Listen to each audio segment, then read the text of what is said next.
2025 පළාත් පාලන මැතිවරණයේ ප්‍රතිඵල මේ වෙනකොට නිකුත් වෙලා තියෙනවා. තවම අවසන් නිල ප්‍රතිඵල නිකුත් වෙලා නැති වුණත් මූලික ප්‍රතිඵලය ගැන යම් අදහසක් ගන්න පුළුවන් මට්ටමින් ප්‍රතිඵලය නිකුත් වෙලා තියෙනවා.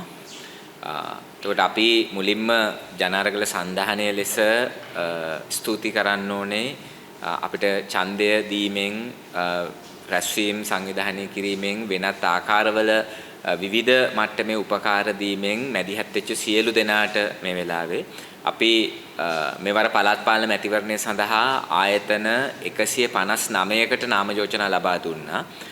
ඒකෙන් කීපයක් විවිධ තාක්ෂණික කරුණු මත ප්‍රතික්ෂේප වෙලා අපේ සමස්ත ආයතන සංඛ්‍යාව 341ක්ව තිබියදී අපි ඉදිරිපත් උනේ ආසන ආයතන 155කට.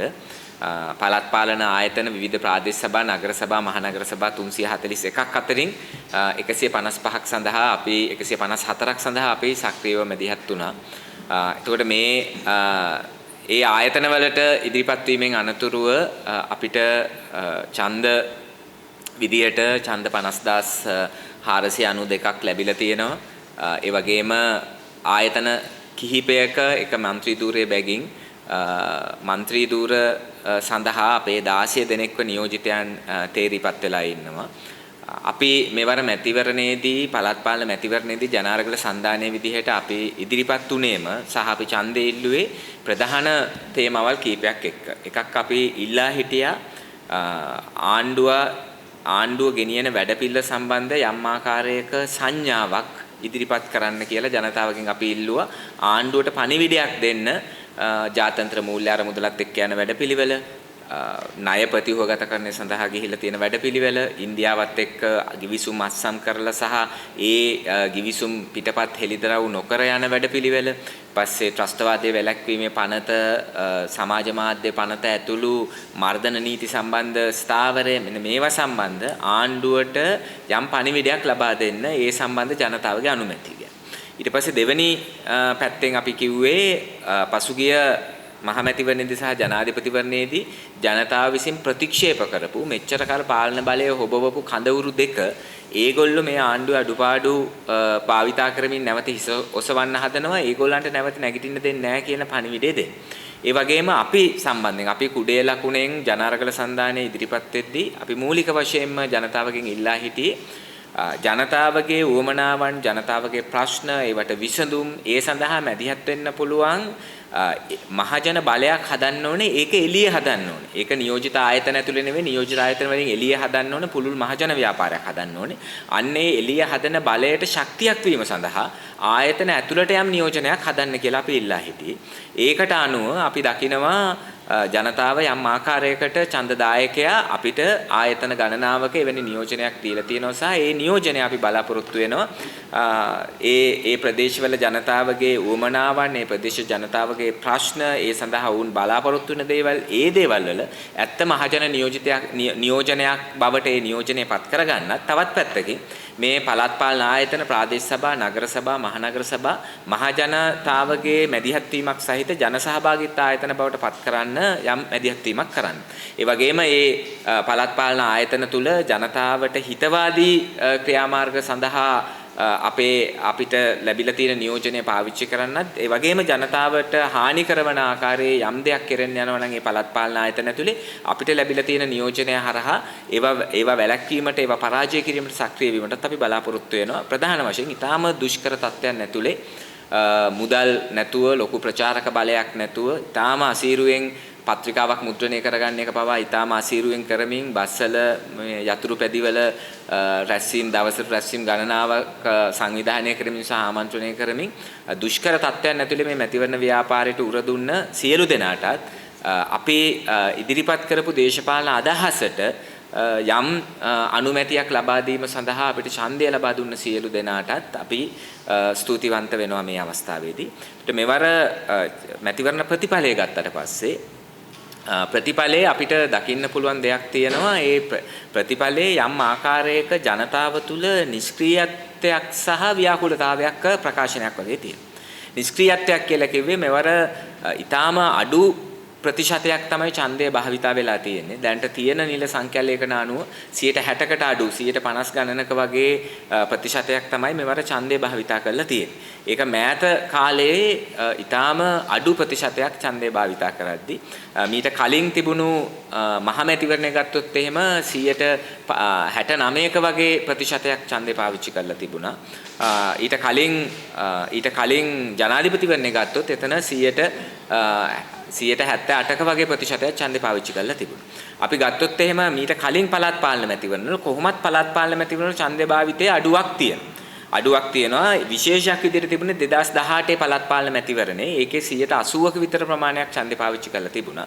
නමුත් ඊට කලින් අපි 2011 පළාත් පාලන මැතිවරණේ ගත්තත් එතන ඉඳලා පස්සට යද්දි 1991 පළාත් පාලන මැතිවරණේ දක්වාම යද්දි අපිට පේන එක තමයි සාමාන්‍යයෙන් මහ මැතිවරණවල සහ ජනාධිපතිවරණවල තරම් ඡන්දේ පාවිච්චි වෙලා නැහැ පළාත් පාලන මැතිවරණවල 65 අතර ප්‍රමාණයක් තමයි ඡන්දේ භාවිතා වෙලා තියෙන්නේ. එතකොට හැබැයි 160කටත් වඩා වළංගු ඡන්ද භාවිතය අඩු වෙච්ච එක යම් ආකාරයක ජනතාවගේ නිෂ්ක්‍රීය වීමක් ප්‍රදර්ශනය කරනවා. ඒ වගේම පසුගිය ජනාධිපතිවරණයේ සහ මහමැතිවරණයේදී ජනතාව ඊටම නිශ්චිත තීන්දුව ගත්තා. ඒ නිශ්චිත තීන්දුව වල තිබුණේ මෙතෙක් රට පාලනය කරපු කඳවුරු දෙක සම්බන්ධ ප්‍රකාශනයක් ඡන්ද ප්‍රතිඵල ඇතුලේ දකින්න පුළුවන්. නමුත් මෙවර ඡන්ද ප්‍රතිඵලයේ ඇතුලේ යම් ව්‍යාකූලකමක් තියෙන නිශ්චිත දේශපාලන ප්‍රකාශනයක් දකින්න නැහැ. ඒ ව්‍යාකූලතාවය නිසාම තමයි ජාතික ජනබලවේගය විශාල ආයතන ප්‍රමාණයක් ජයග්‍රහණය කළා තියෙනවා. නමුත් දැනට අපි මේ අවස්ථාව වෙනකොට දැනගත්ත විදිහට ආයතන 94ක් හැරෙන්න ඉතුරු ඒ වගේ තනි බලයක් පිහිටුවීමට තරම් ප්‍රමාණවත් ඡන්ද ප්‍රතිශතයක් ලැබිලා නැහැ.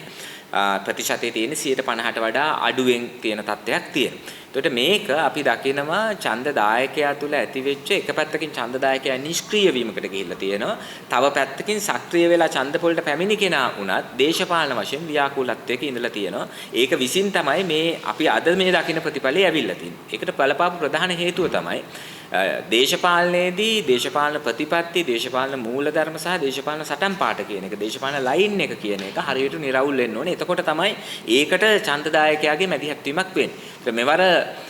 මෙවර මැතිවරණය ගත්තොත් මේ ආණ්ඩු පක්ෂයේ විපක්ෂය අතර දේශපාලන ප්‍රතිපත්ති සම්බන්ධ එකක් ලොකු සාකච්ඡාවක් එකට ගෙනාවෙත් නැහැ. අනිත් එක මේ ප්‍රතිපත්තිය සම්බන්ධ නිරවුල්තාවයකින් යුතුව කටයුතු කළෙත් නැහැ. අපි උදාහරණයක් විදිහට ගත්තොත් IMF එකේ වැඩසටහන IMF එකේ වැඩසටහන අනුමත කරනවද නැද්ද කිව්වොත් එහෙම ඒක ආණ්ඩුව ඒක සම්බන්ධ කලින් හිටපු මේක සම්බන්ධ නැවත සාකච්ඡා කරලා කොන්දේසි යහපත් කර ගැනීමට උත්සාහ කරනවා කියන එකේවත් හිටියේ නෑ ආණ්ඩුව. ඒ වගේම විපක්ෂයත් IMF එකට විරුද්ධයි හරි එහෙම කතාවක නෙවෙයි හිටියේ. විපක්ෂයත් මේක අනුමත කරන මේකට එකඟයි කියන තැන තමයි හිටියේ. ඒකට ලොකු ව්‍යාකූලකමක් තිබුණා. ඊපස්සේ ණය ප්‍රතිව්‍යුහගත කරන වැඩපිළිවෙල ගත්තොත් එහෙම දුමින්ද හුලංගමුවලා වගේ ණය හිමියන්ව නියෝජනය කරන සංවිධානවල කට්ටිය මේකට මැදිහත් වෙලා තිබුණා.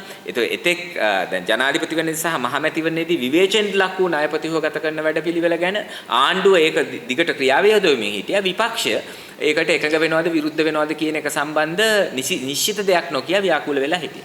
දැන් මේක සම්බන්ධ බරපතලම ප්‍රශ්නය ආවේ ඉන්දියාවත් එක්ක කිවිසුම් වගේ අස්සම් කරද්දී. ඉතින් ඒ කිවිසුම් මීට කලින් ආණ්ඩුව විරුද්ධ වෙච්ච ඒවා දැන් විපක්ෂයේ ඉන්න කට්ටිය පක්ෂ වෙච්ච ඒවා. ඊපස්සේ දැන් ආණ්ඩුව ඒවා අස්සම් කරන්න පටන් ගත්තා. ආණ්ඩුව ඒ කිවිසුම් අස්සම් කරද්දී විපක්ෂයේ අය සමගි ජන බලවේගයේ පොදු ජන පෙරමුණේ එක්සත් ජාතික පක්ෂයේ අය ඒක ගැන එකඟද නැද්ද කියලා හරියට තේරෙන්නේ නැති තුන් තේරවිලි එකඟත් නොවේ එකඟ නොවිත් නොවේ වගේව කී හිටියා. ඉතින් ඒක විසින් දේශපාලන ක්ෂේත්‍රයේ ව්‍යාකූලතාවයක් ආවා. අපි මෙවර ජනාරගල සන්ධානයේ විදිහට මෙවර මැතිවරණ ව්‍යාපාරයේදී අපි සම්පූර්ණයෙන්ම දේශපාලන ප්‍රතිපත්ති දේශපාලන වැඩපිළිවෙල කොහොමද දේශපාලන ගමන් මාර්ගයක් තෝරගන්නේ කියන පැත්තෙන් තමයි අපි ඉදිරිපත් කිරීම කරේ. නමුත් ඊටු සියලු අය තමන්ගේ ප්‍රතිපත්ති මේ කරුණු බොඳ කරලා විවිධ හේතු පුද්ගලික හේතු විවිධ දේවල් ඉදිරිපත් කරමින් ඡන්දෙ ඉල්ලීම විසින් වෙච්ච දේ තමයි ජනතාව ඡන්දදායකයා ව්‍යාකූල වෙලා තියෙන්නේ. අපිට ඡන්දය දුන්න 50000ක පමණ ඡන්දදායකයා ගත්තොත් අපි සැලකියුතු මට්ටමේ ප්‍රතිපත්තිමය සංවාදයක් ඒ ජනතාව තුළට අරන් ගියා. නමුත් ඉතුරු අයගේ ව්‍යාකූලතාවයක් ඇවිල්ලා තියෙනවා. ඒ ව්‍යාකූලතාවය විසින් එක පැත්තකින් මේකේ ඡන්ද ක්‍රමේ පැත්තකුත් ප්‍රශ්නකුත් තියෙනවා. වැඩි ඡන්ද ගන්න කෙනාට බහුතර බලය සහිතව සභාවක් පිහිටවන්න අමාරු වෙන විදිහට හැදිච්ච ඡන්ද ක්‍රමේ ප්‍රශ්නකුත් තියෙනවා. නමුත් මේ ප්‍රශ්න ඔක්කොම තිබියදී 150 ඉක්ම වූ ඡන්ද ප්‍රතිශතයක් ගන්න බැරි කමක් ඇවිල්ලා තියෙනවා ජාතික ජනබලවේගයට. විපක්ෂයේ മന്ത്രി ධූර සංඛ්‍යාව වැඩි වෙච්ච තත්ත්වයක් ඇවිල්ලා තියෙනවා. ඒ වගේම පසුගිය අරගලය කාලේ ජනතාව විසින් ප්‍රතික්ෂේප කළා පළවා හැරලා පරාජයට පත් කරලා තිබුණු බලවේග නැවත හිස ඔසවන්න උත්සාහ කරමින් ඉන්නවා. ඒක අපි ගත්තොත් එහෙම දකුණේදී පොදු ජන පෙරමුණ හරි අනිකුත් දක්ෂිණාංශික කණ්ඩායම් ජාතිවාදය පාවිච්චි කරපු කණ්ඩායම් හිස ඔසවන්න පටන් ගන්න තියෙනවා. උතුර නැගෙනහිර කඳුකරය මුස්ලිම් ජනතාව වගේ ගත්තට පස්සේ ආණ්ඩුව ගැන තිබුණු බලාපොරොත්තු වල කඩවීමක් නිශ්චිතව පේනවා. දැන් මේවර සිටියම ආරම්භ බැලුවට පස්සේ අර ගෝඨාභය රාජපක්ෂගේ ජනාධිපතිවරණ සිටියම වගේ සිංහල ජනතාව ඉන්න ප්‍රදේශ එකපාරටකිනුයි දෙමළ ජනතාව මුස්ලිම් ජනතාව වාසය කරන සහ අඩුම ගානේ ඒ වගේ ඒ ජනතාවගේ ප්‍රතිශත වැඩි පැතිවල වෙන පාටවලු එන විදිහට ලංකාවේ සිටියමක් මාක් වෙලා තියෙනවා. ඒතර මේක යම් ආකාරයකට ගිය අවුරුද්දේ මැතිවරණ වලදී අපි ගත්ත ජයග්‍රහණයක් නැවත කන පිට හැරවීමක්ද කියන ප්‍රශ්නේ තියෙනවා. කියන්නේ සිංහල දෙමළ මුස්ලිම් කිසිදු ભેදකින් තොරව දේශපාලන අභිලාෂයක් වෙනුවෙන් ඡන්දදායකයා ඉදිරිපත් වුණා. උතුරේ දකුණේ නැගෙනහිරත් බස්නාහිරත් මධ්‍යම කඳුකරේ සියලු දෙනා එක දේශපාලන ඉලක්කයක් වෙනුවෙන් වැඩ කරමින් හිටියේ. ඒක සැලකිතු මට්ටමකට බොඳ වෙලා දෙමළ ජාතික සන්ධානය වගේ පක්ෂ සහ යම් දෙමළ ජාතිකවාදී අදහස් දරන පක්ෂවලට යම් නැවත පිළිගැනීමක් ඇවිල්ලා තියෙනවා. අපි යාපනයේ වගේ ගත්තොත් එහෙම TNA එකට දෙමළ ජාතික සන්ධානයට ඡන්ද 40000ක වගේ තිබුණු ප්‍රමාණය 88000ක් වගේ වෙනකල් දෙගුණකින් විතර වැඩි වෙලා තියෙනවා. එතකොට මේකම වෙලා තියෙනවා ලංකා කම්කරු කොංග්‍රසය තොණ්ඩමන්ලා දිගම්බරන්ලා වගේ කණ්ඩායම් වලට මධ්‍යම කඳුකරට ඉතින් මුස්ලිම් ජනතාව අතරත් ඒ ප්‍රවණතාවය ඇවිල්ලා තිනවා. ඒකට බලපාලා තියෙනවා ඇත්තටම ආණ්ඩුව ඒ ජනතාව සම්බන්ධ කරන මැදිහත් වීම ගැන අතිශය ආපු ව්‍යාකූලතාව. දැන් උදාහරණයකට ත්‍රස්තවාද වැළැක්වීම පනත අහෝසි කරේ නෑ විතරක් නෙවෙයි ත්‍රස්තවාද වැළැක්වීම පනත ඊටාම් වැරදි ලෙස යොදාගත්තා. අත්අඩංගුවට ගත් දැන් නුවරඑළියට වන්දනාවේ ගිය කණ්ඩායමක් පවා ත්‍රස්තවාද වැළැක්වීම පනතෙන් අත්අඩංගුවට ගත්තා. ස්ටිකර් එකක් අලෙව්වයි කියලා අර තරුණයෙක්ව අත්අඩංගුවට අරගත්තා. ජනාධිපතිවරයා ස්ටිකර් එකක් අලවපු කෙනෙක්ව ත්‍රස්තවාද වැළැක්වීම පනතෙන් ගත් එක සාධාරණීකරණය කරමින් කතා පැවැත්තුවා. ඒ වගේ ප්‍රශ්න තිබුණා. දේශපාලන සිරකරුවෝ නිදහස් කරනවා කියලා කලින් පොරොන්දු වුණා. දැන් කියනවා දේශපාලන සිරකරුවෝ නිදහස් කරන්න විදියක් නැහැ. ඒගොල්ලන්ට නඩු තියෙනවා කියලා. එහෙමනේ දැන් යන්නේ. ඊට පස්සේ දැන් යුද්ධේ කාලේ පවරාගත් ඉඩම් නැවත දෙනවා කිව්වා. දැන් අන්න ගැසට් එකක් ගහලා තියෙනවා. ඉඩම් නැවත දෙනවා නෙමෙයි. තමන්ගේ කියලා ඉඩම ඔප්පු කරන්න පුළුවන් ඉඩම් ඇරෙන්නේ ඉතුරු ඒවා රජයට පවර ගන්නවා කියලා තමයි ගැසට් එක ගහලා තියෙන්නේ. මේ විශාල යුද්ධකින් සියලු ලිපි ලේඛන සියල්ල විනාශ වෙච්ච සමාජයකට දැන් ආණ්ඩුව කියලා තියෙන එක. ඊට පස්සේ පහුගිය කාලේ ආපු සියලු ප්‍රශ්න අඩුම ගානේ ඊශ්‍රායල පලස්තීන අතර ප්‍රශ්න තිබව කෙලින් හිටගෙන තීරණයක් ගත්තේ නැහැ. ඉතින් මේවා විසින් තාම බරපතල ප්‍රශ්නක් තියෙනවා. අර පරාජය කරපු දුෂ්ට බලවේග නැවත හිසෙසවීමේ සූදානමකුත් තියෙනවා. ඉතින් මේ ඡන්ද ප්‍රතිඵලයේ ඒක සම්බන්ධෙනුත් පණිවිඩයක් ආණ්ඩුවට නිකුත් කරලා තියෙනවා. ඉතින් අපි හිතනවා ආණ්ඩුව මේ පණිවිඩේ බැරරුම්ව ගන්න ඕනේ කියලා. පණිවිඩේ බැරරුම්ව ගන්න ඕනේ. එහෙම නැත්නම් එක එක්කනට තර්ක කියන්න පුළුවන්. දැන් උදාහරණයක් විදිහට ආණ්ඩුවට ඇවිල්ලා තර්කයක් කියන්න පුළුවන්. අපි මෙච්චර ආයතන දිනලා තියෙනවා කියලා සැමරීමක් කරන්න මේ උත්සවයක් පවත්වන්න පුළුවන්. විපක්ෂයට කියන්න පුළුවන් නෑ දිනුවා කිව්වට බහුතරේ තියෙන්නේ අපිට පුළුවන් සභා පිහිටවන්න මෙච්චරයි ප්‍රතිශත ඕගොල්ලන්ගේ ඡන්ද අඩු වෙලා තියෙන්නේ මේ ප්‍රතිශතෙන් අපේ වැඩි වෙලා තියෙන්නේ මේ ප්‍රතිශතෙන් කියන්න පුළුවන්. නම් ප්‍රශ්නේ තියෙන්නේ ආණ්ඩුවටයි විපක්ෂයටයි එක තර්ක කී ඉන්න පුළුවන් වුණාට මෙතන ඡන්දදායකයා දේශපාලන වශයෙන් ව්‍යාකූල වීමකට සහ නිෂ්ක්‍රීය වීමකට ගිහිල්ලා තව පැත්තකින් අර පරාජය කරපු බලවේග නැවත හිසෙසවීමේ යම් සලකුණු පෙනෙමින් තියෙනවා. අපි ආණ්ඩුවෙන් ඉල්ලා හිටනවා ඊටාම බැරෑරුම්ම මේ தත්ත්වය ගන්න මේ පණිවිඩය ගන්න කියලා. ජනතාව පණිවිඩයක් දීලා තියෙනවා. ජනතාව රතු එළියක් දැල්වලා තියෙනවා. ඒ පණිවිඩය ගන්න.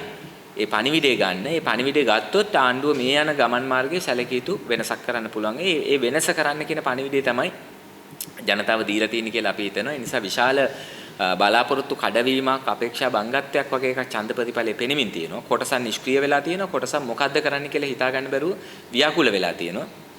ඒ தත්ත්වය නැති කිරීම සඳහා අපි මේ මැතිවරණ ක්‍රියාවලිය ඇතුලේ අපිට සම්බන්ධ වෙච්ච අපිත් එක්ක ගනුදෙනු කරපු සියලු බලවේගත් එක්ක ඒ தත්ත්වය වෙනස් කිරීම සඳහාත් දේශපාලන ප්‍රතිපත්ති මූලධර්ම මත නැවත පිහිටුවීම සඳහාත් අපි ජනාරගල සන්ධානය කටයුතු කරනවා. නැවත වතාවක් අපිට මේ මැතිවරණයේ අවස්ථාවේදී ඡන්දය ලබා දීමෙන් සහ අනිකුත් විවිධාකාරයෙන් අපිට සහාය දක්වූ මේ අපි අද ලැබපු අපිට යම් බලාපොරොත්තු විය හැකි මට්ටමේ බලාපොරොත්තු තැබිය හැකි මට්ටමේ ප්‍රතිඵලයක් හම්බෙලා තියෙනවා.